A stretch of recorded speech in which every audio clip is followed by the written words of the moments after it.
Very good.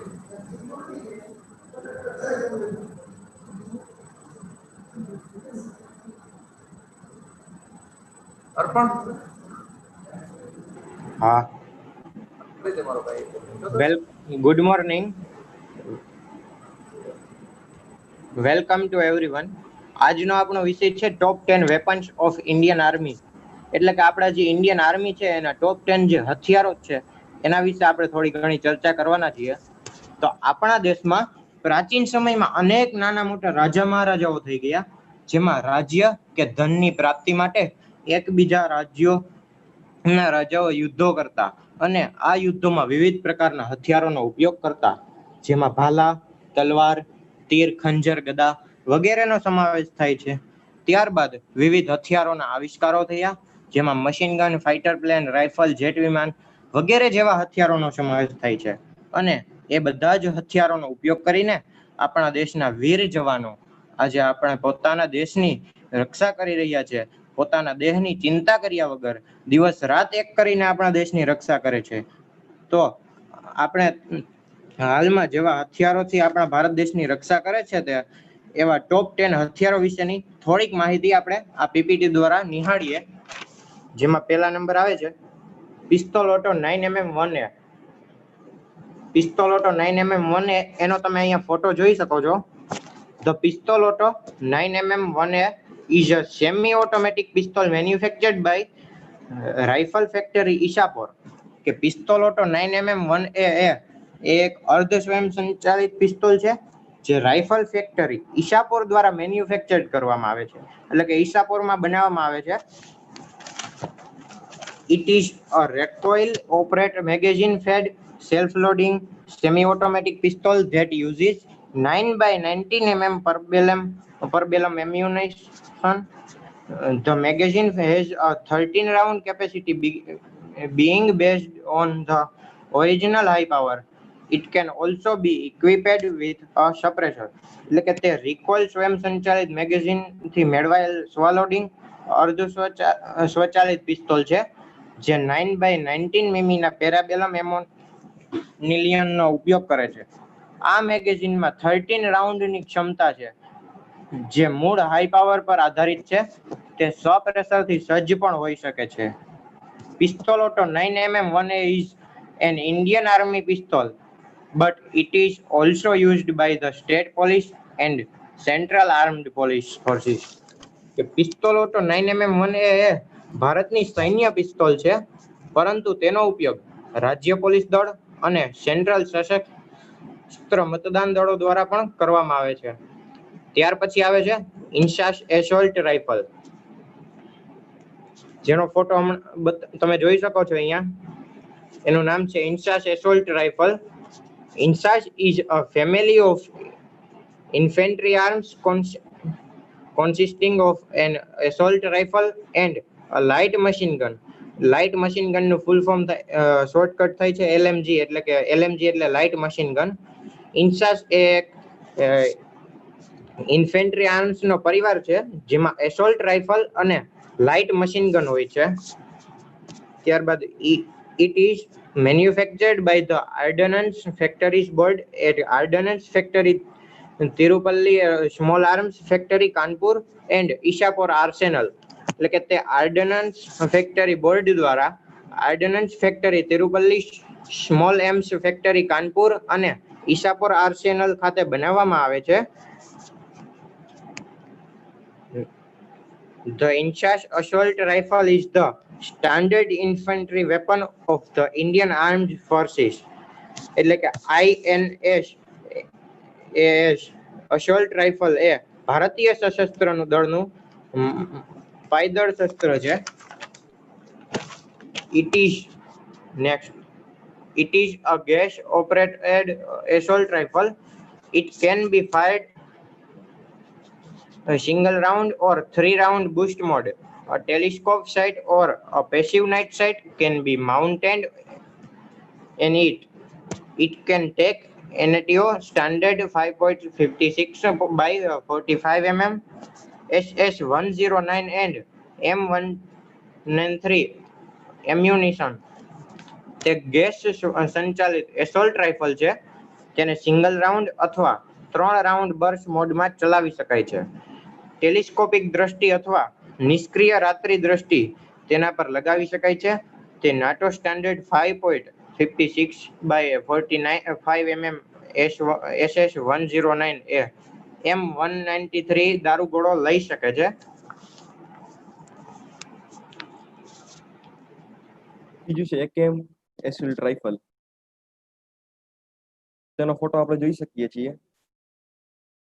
The AKM is a 7.62 to 39 mm assault rifle designed by Mikhail Klanchikov.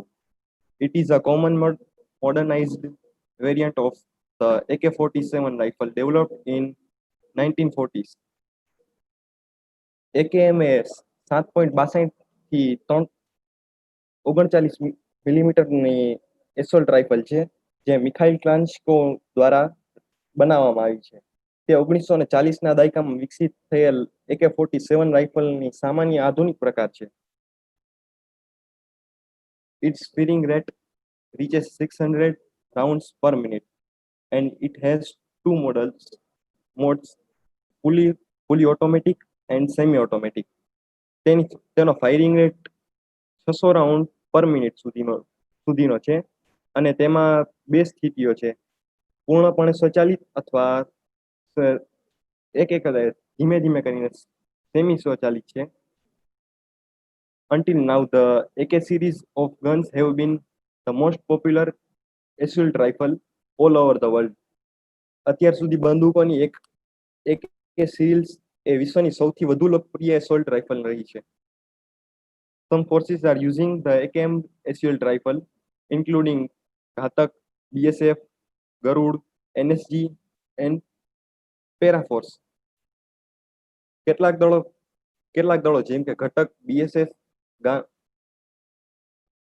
ઘાતક, NSG અને PAR પેરાફોર્સિસ આવા ઘણી પ્રકારની આપણા જે દેશની આર્મીઓ છે તે આ હથિયારનો યુઝ કરે છે.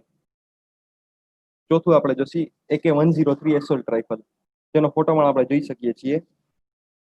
The AK-103 is an assault rifle designed in Russia by Russian small arms designer Mikhail Kalashnikov in 1994.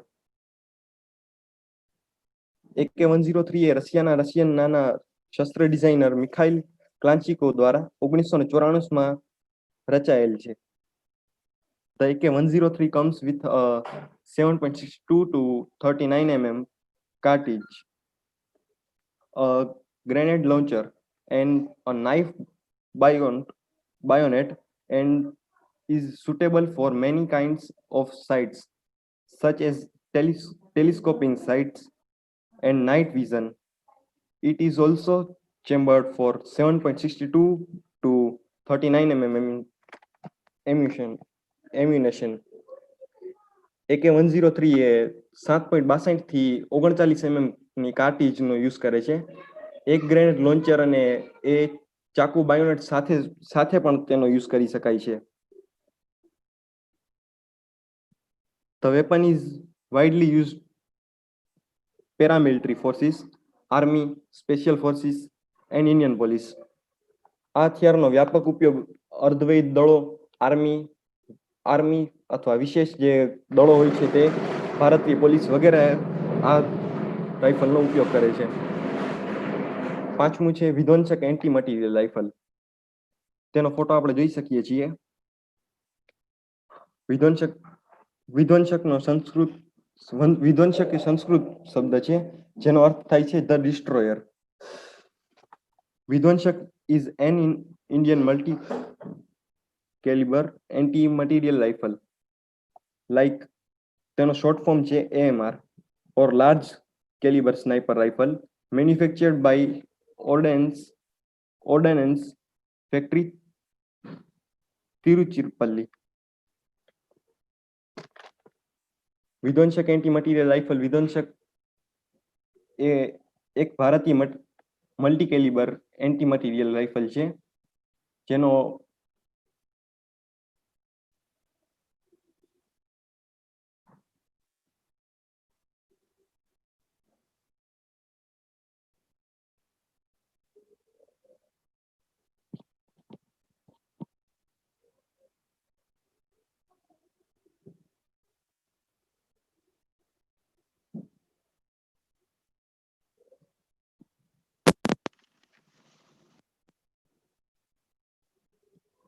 It is also effective in long range sniping, in counter sniping and ordnance disposal roles. તેનો ઉપયોગ દુશ્મનના bunker ઉડાડવા, સંચાર સાધનો, park વિમાન, બળતણ સંગ્રહ વગેરે સુવિધાનો નષ્ટ કરવા માટે થાય છે. એક મિનિટ વિડીયો ચાલુ કરી દે ને, વાંધો નહીં, એટલે રેકોર્ડિંગમાં મને વ્યવસ્થિત આવશે. દયાસિંહ સાથે જ છો ને, તો ત્યાં જ બેઠો છો ને? ના, એવું the છે? rifle has ઓકે, the તો rifle has an વિડીયો બંધ કરી દે દયાસિંહ. effective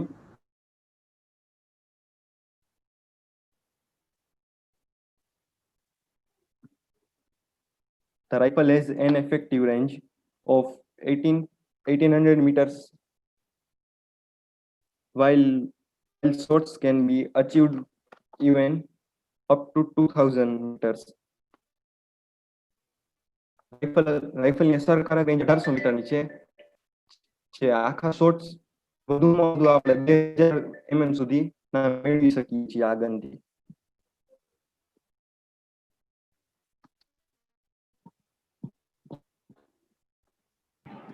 Next. સાઈડ ચેન્જ નથી થતી. એક જ minute.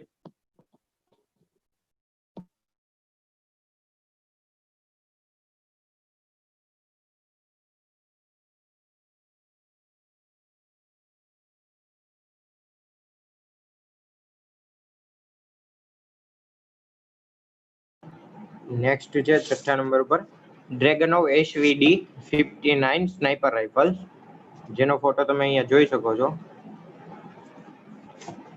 Next. The Dragunov sniper rifles is a semi-automatic designed marksman rifle chambered in 7.62 by 54 mmR and developed in the Soviet Union. એટલે કે આ ડ્રેગનોવ સ્નાઇપર છે એ સ્નાઇપર રાઇફલ છે એ એક અર્ધ સ્વચાલિત નિયુક્ત નિશાનબાજ રાઇફલ છે જે 7.62 by 54 mmR માં ચેમ્બર છે અને સોવિયેટ સંઘમાં વિકસિત થઈ છે. એટલે કે આ સોવિયેટ સંઘ છે જે છે એમાં વિકસિત કરવામાં આવી છે.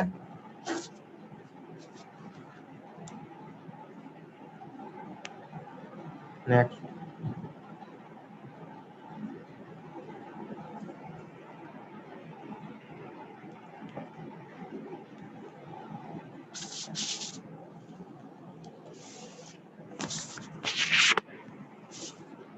હલો.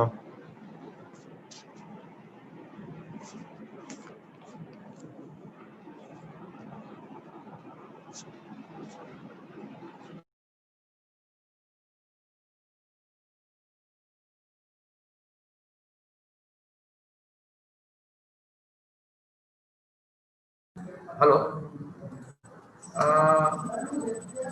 ટેકનિકલ કારણોસર એવું થયું છે કે એનું નેટ પૂરું થઈ ગયું છે, બરાબર? એટલે એ સ્લાઇડ શો ત્યાં જ અટકશે. એનો મને ફોન હતો કે ભાઈ નેટ 2 GB છે એ ફિનિશ થઈ ગયું મારું. કરું સર મારામાંથી. થઈ શકે તો કર, યુ કેન. તારી પાસે છે પેલું સ્લાઇડ શો એ છે? હા. હા, તો તું ત્યાંથી ચાલુ કર દે, નો પ્રોબ્લેમ. તું ત્યાંથી છે ને સ્ક્રીન શેર કરાવી દે તારી, બરાબર? અને તું ત્યાંથી આગળ કેરી ઓન કર. આવું તો થાય નાનું મોટું, ચિંતા ના કર. વાંધો નહીં, થોડો ટાઈમ લે, ચિંતા ના કર.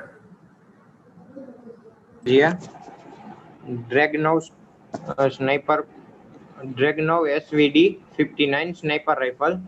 The Dragunov sniper rifle is a semi-automatic design marksman rifle chambered in 7.62 by 54 mmR and developed in the Soviet Union. એટલે કે ડ્રેગનોવ સ્નાઇપર રાઇફલ એક અર્ધ સ્વચાલિત નિયુક્ત નિશાનબાજ રાઇફલ છે જે 7.62 by 54 mmR માં ચેમ્બર છે અને સોવિયેટ સંઘમાં વિકસિત થઈ છે. એટલે કે સોવિયેટ સંઘ દ્વારા વિકસિત કરવામાં આવી છે. Originating from Soviet, this kind of gun was first introduced in the Cold War. Soviet થી ઉદ્ભવતા આ પ્રકારની બંદૂક સૌપ્રથમ ઠંડા યુદ્ધમાં of it come with a 7.62 by 54 mm cartridge and a detachable curved box magazine with 10 round up capacity, કે તે ઠંડા યુદ્ધમાં એટલે કે કોલ્ડ વોરમાં રજૂ કરવામાં આવી હતી અને તે 7.62 બાય 54 કારતૂસ અને 10 રાઉન્ડની ક્ષમતાવાળા એક વિચ્છેદ યોગ્ય વક્ર મેગેઝિન સાથે આવે છે. Dragunov SVD-59 is the top choice of the designed marksman. Dragunov SVD-59 છે એ નિયુક્ત કરેલા માર્ક્સમેનની ટોચની પસંદગી છે. ત્યાર પછી 7મા નંબર પર આવે છે IIM Galil 7.62 સ્નાઇપર રાઇફલ. આ સ્નાઇપર રાઇફલનું નામ છે, જેનો પિક્ચર અહીંયા આપણે જોઈ શકીએ છીએ. Manufactured by Israel military industries, એટલે કે ઇઝરાયલ મિલિટરી ઇન્ડસ્ટ્રીઝ દ્વારા ઉત્પાદિત કરવામાં આવેલ છે. The 7.62 by 51 Galil sniper rifle is a kind of automatic rifles that appeared at the end of the 1960. એટલે કે IIM Galil 7.62 by 51 1 મીમી ગેલિલ સ્નાઇપર રાઇફલ એ એક પ્રકારની સ્વચાલિત રાઇફલ છે જે 1960 ના અંતમાં જોવા મળી હતી. It is designed with a detachable box magazine with a 20 round capacity. તે 20 રાઉન્ડ ક્ષમતાવાળી એક વિચ્છેદક બોક્સ મેગેઝિન સાથે ડિઝાઇન કરવામાં આવ્યું છે. The gun is classified into the list of tactical support rifle and can compete with German G3, SG1 or Russian SVD. એટલે કે વ્યૂહાત્મક support રાઇફલ્સની સૂચિમાં આ બંદૂકનું વર્ગીકરણ કરવામાં આવ્યું છે અને તે જર્મન G3, SG1 અથવા રશિયન SVD સાથે સ્પર્ધા કરી શકે છે. એટલે કે આ જર્મનની અને રશિયાની જે આ રાઇફલ્સ છે તેની સાથે પણ બરોબરીમાં આવે છે, સ્પર્ધામાં ઉતરી શકે છે. At present, the Indian Army Special Forces, હાલમાં ભારતીય આર્મીની વિશેષ ફોજ, as well as over 25 countries, તેમજ 25 થી વધુ દેશો are still using it, કે તેનો ઉપયોગ કરી રહ્યા છે. નેક્સ્ટ ત્યાર પછી આવે છે 8મા ક્રમે માઉઝર SP-66 સ્નાઇપર રાઇફલ્સ, જેનો ફોટો પણ તમે અહીંયા નિહાળી શકો છો, પિક્ચર્સ. આ તેનો ફોટો છે. Originating from German, Mauser SP-66 sniper rifle ઉદ્ભવતા from German. This gun is a representative for bolt action sniper rifles, કે આ બંદૂક બોલ્ટ ઓક્શન સ્નાઇપર રાઇફલ્સ માટે પ્રતિનિધિ છે. The Mauser SP-66 takes inspiration from a hunting rifle called Model 66 Supermatch. Model 66 શિકારની રાઇફલમાંથી પ્રેરણા લે છે, જેને મોડેલ 66 સુપરમેચ કહેવામાં આવે છે. It has an effective range of about 800 m, એટલે કે તેની અસર 800 મીટર સુધી થાય છે. એટલે કે તે છોડવામાં આવે તો 800 મીટરની દૂરી સુધી નિશાન તાકી શકે છે. The Indian Army Special Forces often use this kind of weapon, એટલે કે ભારતીય સેનાની વિશેષ સૈન્ય ઘણીવાર આ પ્રકારના હથિયારોનો ઉપયોગ કરે છે. નેક્સ્ટ હવે ત્યારબાદ આપણે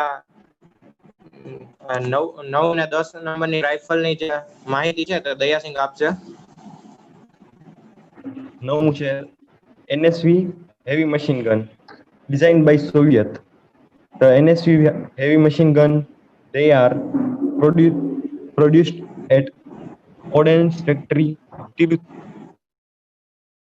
It is a top choice to struggle against UAVs, aircraft and helicopter. In addition, it is also attached to tanks in a bid to enhance accuracy when targeting and destroying the enemy.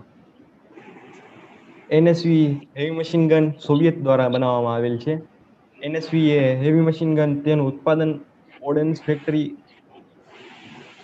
આયરુ ચિરાપલ્લીમાં ખાતે કરવામાં આવેલું છે. UAV વિમાન અને helicopter સામે સંઘર્ષ કરવો તે માટે ટોચની પસંદગી છે. આ ઉપરાંત દુશ્મનને ટાર્ગેટ કરતી વખતે અને તેનો નાશ કરતી વખતે ચોકસાઈ વધારવા માટે તેનો ઉપયોગ કરવામાં આવે છે. The NSV weight 25 kg has a rate of fire of 700 to 800 rounds per minute and an effective range from 1500 meters to 2000 meters against airborne and ground targets respectively. A leaded ammunition belt with 15 rounds weight 11 kg. NSV નું વજન 25 kilo છે. દર મિનિટમાં તે 700 થી 800 round ગોળીઓનો પ્રહાર કરી શકે છે અને વાયુજન્ય અને જમીનના લક્ષ્યો સામે અનુક્રમે 1500 મીટર થી 2000 મીટરની અસરકારક રેન્જ ધરાવે છે. 50 રાઉન્ડ સાથે તે લોડ કરવામાં આવે છે અને તેનો જે બેલ્ટ આવે છે તે 11 કિલોનો હોય છે. 10મું એન્ડ હાલમાં જ ઇન્ડિયામાં આવેલું 29 એપ્રિલમાં આવેલું રાફેલ, જેનો ફોટો આપણે જોઈ શકીએ છીએ.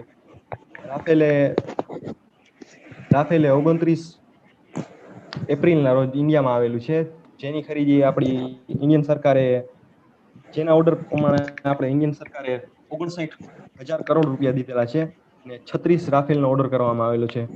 એક રાફેલની કિંમત અંદાજે 670 કરોડ રૂપિયા છે.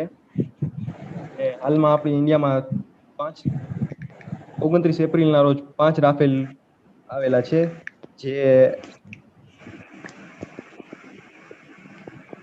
અંબાલા એરફોર્સ સ્ટેશન પર પહોંચાડવામાં આવ્યા હતા અને તેની ઝડપ અંદાજે 1389 કિલોમીટર પ્રતિ કલાકની છે અને તેનો વજન અંદાજે 9979 કિલો જેટલો છે. ફોટા પ્રમાણે આપણે જોઈ શકીએ છીએ કે તેનો દેખાવ કેવો છે અને આ રાફેલે ન્યુક્લિયર મિસાઇલ લોન્ચ કરવામાં પણ મદદરૂપ છે અને જમીન તથા હવામાં જે યુદ્ધો કરવામાં આવે છે તેમાં પણ ઘણો બધો ઉપયોગ કરે છે. અને આની મદદથી આપણે જે ઇન્ડિયન સરકારે નક્કી કરેલું હતું કે જે લદ્દાખ ઉપર જે હુમલા થઈ રહ્યા છે ચીનથી, તેને ત્યાંની બોર્ડરની સુરક્ષા માટે રાફેલને 5 ત્યાં સ્થગિત કરવામાં આવેલા છે. ઇન્ડિયામાં હાલમાં 5 રાફેલ આવેલા છે, જે 36નો ઓર્ડર છે તે 2021ના એન્ડિંગ સુધીમાં ઇન્ડિયાને પહોંચાડી દેવામાં આવશે. આવી રીતે ઇન્ડિયન આર્મીના ઘણા બધા હથિયારો છે, પણ જે આપણે લીગલી બતાવી શકીએ છીએ પબ્લિકને, તે આ પ્રમાણેના હતા. Thank you for listening us silently. Presented by Abhay Ranipa, Deep Tumar, Dayasingh Jatt, Arpan Wagasia, Jayant Tala, Dhruik Jameja. Thank you all of you. તો આપણે તાલીઓ તો પાડશું જ આના માટે અનમ્યુટ કરીને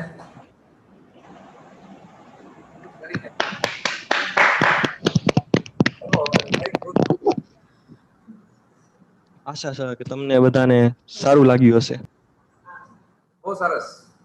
અને એના કરતા પણ મજા એમાં આવી કે વચ્ચે જે ટેકનિકલ પ્રોબ્લેમ આવ્યો અને એને તમે સોલ્વ કરી લીધો, એ આપણા માટે મોટી વાત છે.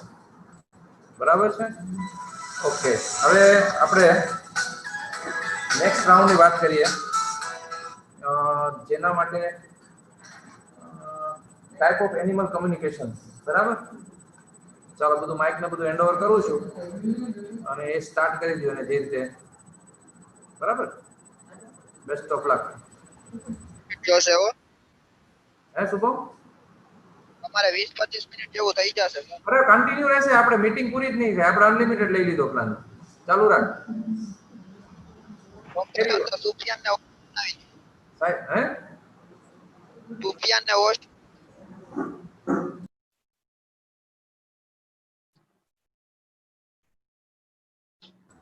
બેટા મોબાઈલ આડો કરી નાખીએ, મજા આવશે. Yes, very good. Good morning વિદ્યાર્થી મિત્રો તથા શિક્ષકગણો. આજની અમારી પ્રેઝન્ટેશનનો ટોપિક વાર્તાલાપને લગતો છે. ભગવાને મનુષ્યને વાર્તાલાપ કરવા માટે ખૂબ જ વિશિષ્ટ એવી જીભ આપી છે, જેનાથી આપણે આપણી વાતો, આપણા ભાવો ને સરળતાથી એકબીજાને વ્યક્ત કરી શકીએ છીએ. પરંતુ તમે જાણો છો કે પશુ પક્ષીઓ પોતાના ભાવો અને પોતાની વાતોને એકબીજા સાથે કઈ રીતે વ્યક્ત કરે છે? તો આપણે તે સમજીશું કે પ્રાણીઓ અને પક્ષીઓ તથા બધા જ જનાવરો પોતાની પ્રજાતિ સાથે કઈ રીતે વાર્તાલાપ કરે છે. આજના આપણા ટોપિકનું નામ છે ટાઈપ્સ ઓફ એનિમલ કોમ્યુનિકેશન, એટલે કે પ્રાણીઓ વચ્ચેના વાર્તાલાપના પ્રકારો. Introduction. Communication is an adaptation that helps animal to survive. Communication એ એક અનુકૂલન છે જે પ્રાણીઓને ટકી રહેવામાં મદદ કરે છે.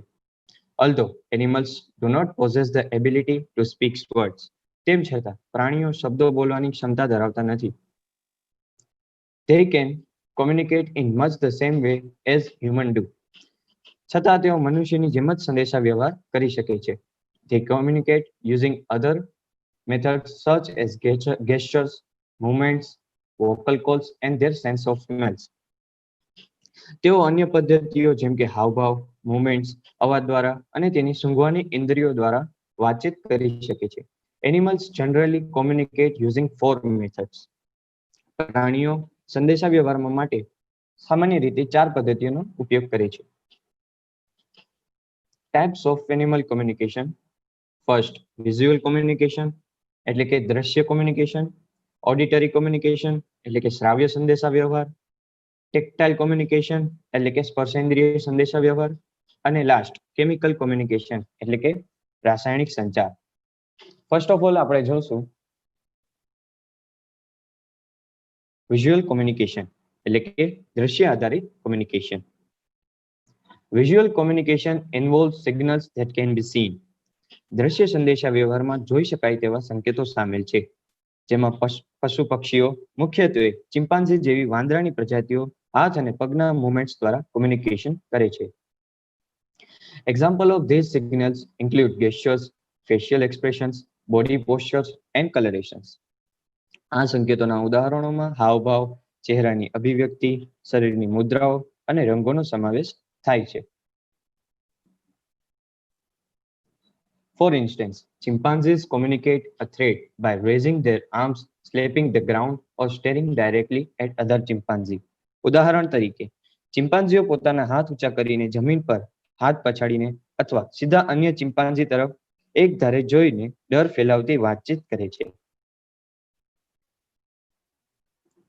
Visual communication, next topic. Facial expressions are used to convey information in some species. ચહેરાના હાવભાવ કેટલીક પ્રજાતિઓમાં માહિતી પહોંચાડવા માટે વપરાય છે, જેનું મુખ્ય ઉદાહરણ ચિમ્પાન્ઝીઓ છે, જે આપણે સામે જોઈ શકીએ છીએ ચિત્રમાં. For instance, what is known as period green shown on the face of the young chimpanzees below signal submissions. ઉદાહરણ તરીકે, યુવાન ચિમ્પાન્ઝીના ચહેરા પર સ્મિતની રજૂઆત કરી છે, તે તેનો ભય બતાવે છે. This expression is used by young chimpanzees when approaching a dominant male in their troop to indicate they accept the male's dominance. આ અભિવ્યક્તિનો ઉપયોગ યુવાન ચિમ્પાન્ઝીઓ દ્વારા કરવામાં આવે છે, જ્યારે તેઓ તેમના સૈન્યમાં પ્રભાવશાળી ચિમ્પાન્ઝી પાસે આવે છે, ત્યારે તે સૂચવે છે કે તેઓ તે પ્રભાવશાળી ચિમ્પાન્ઝીના વર્ચસ્વને સ્વીકારે છે, એટલે કે તેમને માને છે. ત્યારબાદ આપણો બીજો ટોપિક છે ઓડિટરી કોમ્યુનિકેશન એટલે કે અવાજ આધારિત સંદેશા વ્યવહાર, શ્રાવ્ય આધારિત સંદેશા વ્યવહાર. Communication is based on sound. સંદેશા વ્યવહાર એ મૂળ અવાજ પર આધારિત છે. Auditory communication is particularly important in birds who use sounds to convey warnings, attract matter, defend territories and coordinate group behaviors. પક્ષીઓમાં અવાજ આધારિત વાતચીત વધારે ઉપયોગી છે, જે ચેતવણી પહોંચાડવા, પ્રસૃતિને આકર્ષક કરવા, પ્રદેશોના બચાવ કરવા અને જૂથને ભેગું કરવા માટે અવાજનો ઉપયોગ કરે છે. For example, then monkey cry out a warning when a predator is near giving the other members of the troop a chance to escape. ઉદાહરણ તરીકે જ્યારે શિકારી નજીક હોય ત્યારે વાંદરાઓ અવાજ કરીને ચેતવણી આપે છે, જે વાંદરાઓના બીજા સભ્યોને બચવાની તક આપે છે. આપણે ઘણા પિક્ચરોમાં જોતા હશું કે શિકારી જનાવરોને આવતા જોતા વાંદરાઓ અવાજ દ્વારા ચેતવણી આપે છે અને પોતાના દળને સુરક્ષિત કરે છે. Next topic of auditory communication. Bullfrog croak to attract female frogs as mates, like a water, air can carry. Sound waves and marine animals also used to sound communication.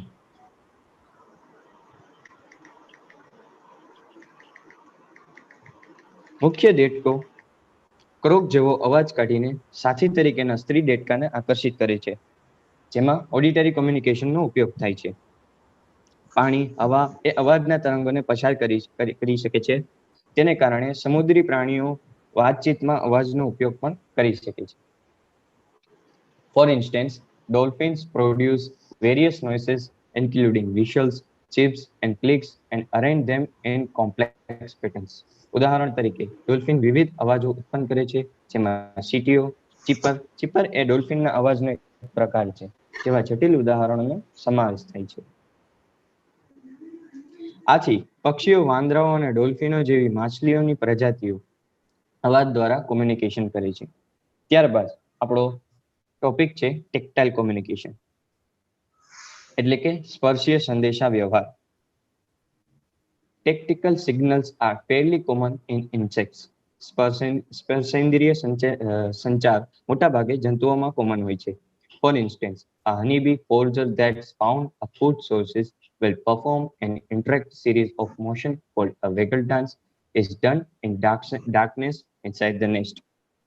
ઉદાહરણ તરીકે મધમાખી જે ખોરાકના સ્ત્રોત શોધે છે તેને બીજી મધમાખી સામે રજૂ કરે છે, જેને વેગલ ડાન્સ કહે છે, જે મધપુડામાં કરવામાં આવે છે. The other bees interrupt it largely through touch. એ અન્ય મધમાખીઓ તેને સ્પર્શ દ્વારા સમજે છે. આ ઉદાહરણ ટેક્ટિકલ કોમ્યુનિકેશન એટલે કે સ્પર્શેન્દ્રિય સંદેશા વ્યવહારનો છે. ત્યારબાદ બીજો પોઈન્ટ ટેક્ટિકલ કોમ્યુનિકેશન, ટેક્ટાઇલ કોમ્યુનિકેશનનો. Tactile stimuli also plays a role in the survival of very young organisms.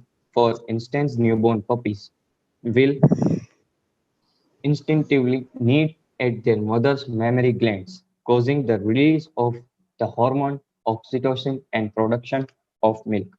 સ્પર્શેન્દ્રિય સંકેતો ખૂબ જ નાના સજીવોના અસ્તિત્વ માટે ખૂબ જ અગત્યની ભૂમિકા ભજવે છે.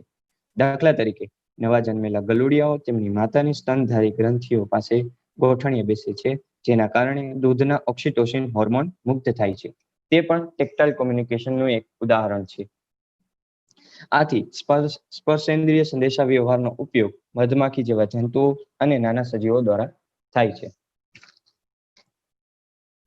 ત્યારબાદ આપણો લાસ્ટ ટોપિક એટલે કે કેમિકલ કોમ્યુનિકેશન છે, એટલે કે રાસાયણિક સંદેશા વ્યવહાર. Many animals use chemical communication or pheromones to communicate. ઘણા પ્રાણીઓ વાતચીત કરવા માટે રાસાયણિક કોમ્યુનિકેશન અથવા ફેરોમોન્સનો ઉપયોગ કરે છે. They may leave their scent to mark territory or attract mates. તેઓ પ્રદેશને ચિહ્નિત કરવા અથવા મેલ ફિમેલને આકર્ષવા માટે તેમની સુગંધ છોડે છે. They often use smell to find prey and identify other animals. તેઓ ઘણીવાર શિકાર શોધવા અને અન્ય પ્રાણીઓને ઓળખવા માટે ગંધનો ઉપયોગ કરે છે. આ પરથી કહી શકાય કે કૂતરાઓ અને તેના જેવી પ્રજાતિઓ કેમિકલ કોમ્યુનિકેશન દ્વારા વાતચીત કરે છે અને પોતાના ભાવો વ્યક્ત કરે છે. Dogs also communicate using pheromones. Pheromones એટલે કે રાસાયણિક સંદેશા વ્યવહારનો એક પ્રકાર છે. They sniff each other to collect this chemical information and many of the chemicals are also released in their urine. કૂતરાઓ ફેરોમોન્સનો ઉપયોગ કરીને વાતચીત પણ કરે છે. આ રાસાયણિક માહિતી એકત્રિત કરવા માટે તેઓ એકબીજાને સુગંધ આપે છે અને ઘણા રસાયણો પણ ત્યાં મૂત્રમાં મુક્ત થાય છે. તેના દ્વારા તે તેની વાતચીતનું સંપન્ન કરે છે. By peeing on busy or post, a dog leaves a mark of its identity that can be read by other passing dogs and may state its claim to nearby territory. વ્યસ્ત વ્યૂહરચના કરીને અથવા તે જગ્યાએ તેની સુગંધ છોડીને કૂતરાઓ તેની ઓળખની નિશાની છોડે છે, જે અન્ય પસાર થતા કૂતરાઓ દ્વારા તે ગંધ પારખીને સમજી શકાય છે અને તે પ્રદેશના નજીકમાં હોવાનો દાવો સ્વીકારે છે. આ હતું કેમિકલ કોમ્યુનિકેશનનું ઉદાહરણ.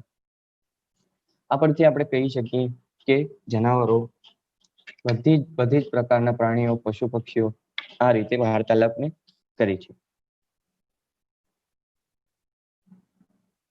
Created by Gajera Janice, Kachi Sufyan, Hot Shubham, Trada Prince, and Nagariya Jasmine, and Dangar Dhruv. Thank you for listening us very peacefully and carefully. Jai Hind.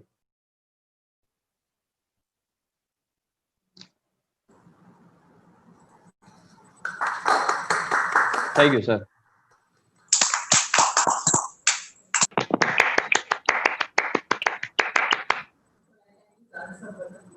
Thank you very much. બહુ સરસ.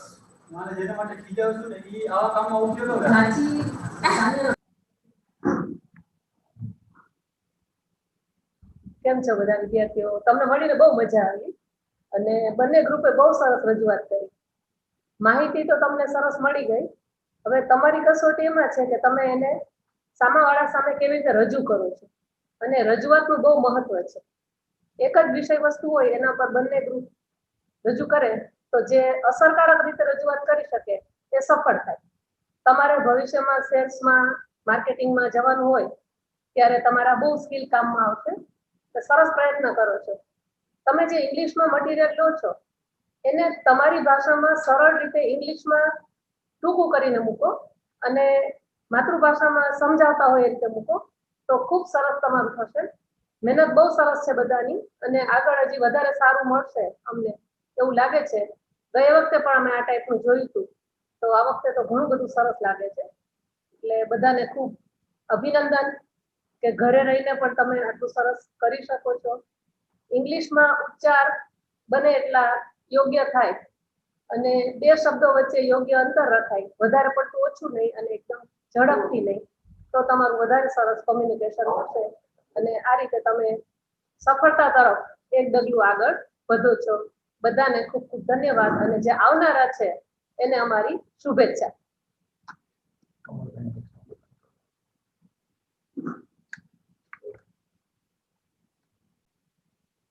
Okay, નમસ્કાર વિદ્યાર્થી મિત્રો, કેમ છો બધા? મજામાં છો? મારો અવાજ તમને સંભળાય છે?